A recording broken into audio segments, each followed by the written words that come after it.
Chatty a long time ago. Oops. This is probably before, I think this is right after I started the company. They had Chatty, and he'd just been finished. His model had just been finished, but it wasn't finalized. So his colors are a little different, his hairstyle is a little different, and they weren't quite sure how he was going to be. Was he going to be all animal, you know, and move exactly like an animal? Was he going to be like Mickey Mouse, where he looks like an animal, but he doesn't move at all like an animal? Or is it going to be some kind of hybrid thing, kind of like a Muppet or something, where maybe he moves like an animal some of the time, but not always?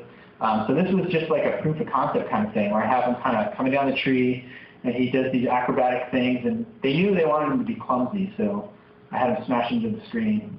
And then we ended up using that smash into the screen thing later for some of the sizzle stuff that we did. I'm just going to let this loop a little bit while I talk about it. Yeah, he's got a different hairstyle. He's got bangs that kind of droop down in the front. He's a much lighter orange color, kind of like macaroni and cheese color. And his hair's not all blue like it was. Right, yeah. So he's quite a bit different color-wise. Model-wise, other than the shape of his hair, it's pretty much the same. We did revamp some things with this, where we added, once I did this and I realized how bad it was going to be to work with the wings, we added a lot more controls to the wings.